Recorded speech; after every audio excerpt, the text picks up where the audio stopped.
مصر کے ایک مشہور قاری گزرے ہیں، قاری عبدالباسط عبدالصمد.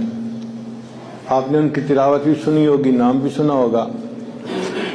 مجھے اللہ نے ایک موقع دیا امریکہ میں ان کے ساتھ 1 مہینہ گزارنے کا. وہ 1 مہینہ ہم ایک ہی جگہ پہ گزارا ہم نے. وہ قرآن مجید کی تلاوت کرتے تھے اور جیسی مجلس ہوتی اردو میں یا انگریزی میں اس کے متعلق کچھ تھوڑی بات چیت کر دیتا تھا. وہ مجھ سے بہت محبت فرماتے تھے.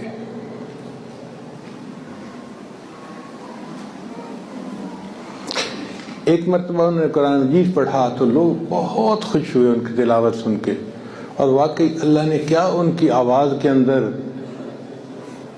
جاذبیت رکھی تھی کہ دل کھنچ جاتا تھا. تو اس بندے نے ان سے پوچھا کہ قاری صاحب آپ نے کبھی قرآن پاک کا معجزہ دیکھا؟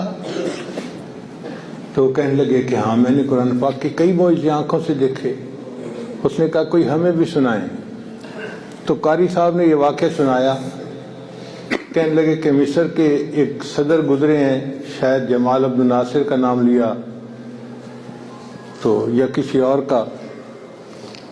کہنے لگے کہ وہ رشیا گئے کسی کام کے لیے. تو جب میٹنگ مکمل ہوئی تو رشیا کے جو لوگ تھے گورنمنٹ کے، انہوں نے کہا کیا تم مسلمان بنے پھرتے ہو اور پسماندہ قوم ہو اور یہ ہے اور وہ ہے، اور تمہارا دنیا میں کوئی حال ہی نہیں، کوئی حیثیت ہی نہیں، ذلت میں پڑے ہوئے ہو. تم اگر ہماری طرح کمیونسٹ بن جاؤ تو ہم یہ ریڈ بک تمہیں دیتے ہیں، تم اس پر عمل کرو اور دیکھو ہم تمہیں دنیا کی بڑی ترقی یافتہ قوم بنا دیں گے. اب بادشاہ نے اپنی طرف سے کچھ بات تو کی، لیکن دل کو تسلی نہیں ہوئی کہ مجھے جیسے اسلام کی نمائندگی کرنی چاہیے تھی میں نہیں کر سکا. کچھ چند مہینے کے بعد ان کو دوبارہ چکر لگانا تھا. قاری صاحب کہتے ہیں کہ مجھے پیغام ملا کہ آپ نے صدر صاحب کے ساتھ ماسکو جانا ہے، رشیا جانا ہے. قاری صاحب کہتے ہیں میں بڑا حیران کہ قاری عبدالباسط کی ضرورت پڑے سعودی عرب میں، پاکستان میں، انڈیا میں جہاں مسلمان بستے ہیں. ماسکو میں تو کمیونسٹ ہیں تو وہاں قاری عبدالباسط کی کیا ضرورت. خیر میں نے تیاری کی اور میں بھی ساتھ چلا گیا. وہاں ان کی آپس میں میٹنگ ہوئی. میٹنگ کے بعد پھر کچھ انہوں نے ٹائم رکھا ہوا تھا آپس میں ڈسکشن کا. اب بجائے اس کے کہ وہ پھر اپنی کمیونزم کی بات کرتے، جمال عبد الناصر نے ان سے کہا کہ یہ میرے ساتھی ہیں، یہ آپ کے سامنے کچھ پڑھیں گے. تو وہ نہیں سمجھے. وہ کہنے لگے آپ کیا کہہ رہے ہیں؟ اس نے کہا کہ یہ کچھ پڑھنا چاہتے ہیں. وہ کیا پڑھنا چاہتے ہیں؟ قرآن پڑھنا چاہتے ہیں. وہ کیا جانے کیا ہوتا ہے قرآن. ان کو بھی ہم تو نہیں جانتے یہ کیا پڑھنا چاہتے ہیں. اس نے کہا بہرحال اسے پڑھنے دو. قاری صاحب کہتے ہیں مجھے صدر صاحب نے اشارہ کیا کہ قرآن پڑھو، اور میں نے تو پھر سورہ طٰہٰ کی آیتیں پڑھنی شروع کر دیں. طٰہٰ ما انزلنا علیک القرآن لتشقى الا تذکرۃ لمن یخشیٰ. حتیٰ کہ میں ان آیات پہ پہنچا جن کو سن کر کسی زمانے میں سیدنا عمر فاروق لانو بھی ایمان لے آئے تھے.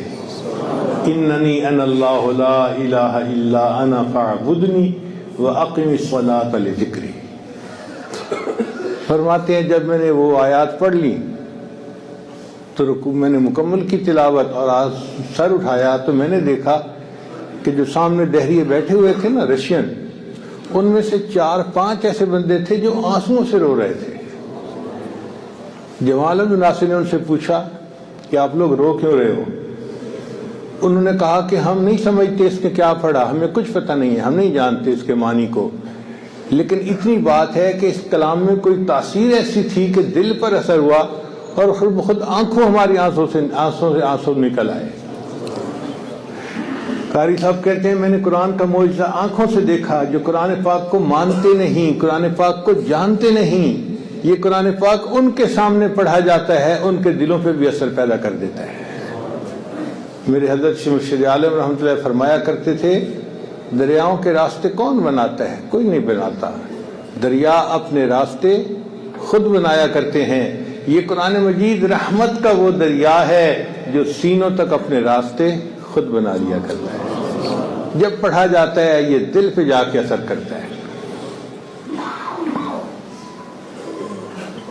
اسی لیے اللہ تعالیٰ فرماتے ہیں وَإِذَا قُرِئَ الْقُرْآنُ، جب قرآن پڑھا جائے فَاسْتَمِعُوا لَهُ وَأَنصِتُوا، تم اس کو غور سے سنو، خاموش رہو، لعلکم ترحمون، تاکہ تمہارے اوپر رحمتیں برسائی جائیں. جہاں قرآن مجید پڑھا جاتا ہے وہاں اللہ کی رحمت برستی ہے، رحمت کی بارش ہوتی ہے وہاں پر. ویڈیو کے نیچے سبسکرائب کے بٹن پہ کلک کریں، بیل کے آئیکن پہ کلک کیجئے تاکہ ہر نئی ویڈیو کی نوٹیفیکیشن آپ کو مل جائے، اور تھمز اپ کا بٹن دبا کر اس ویڈیو کو لائک کریں.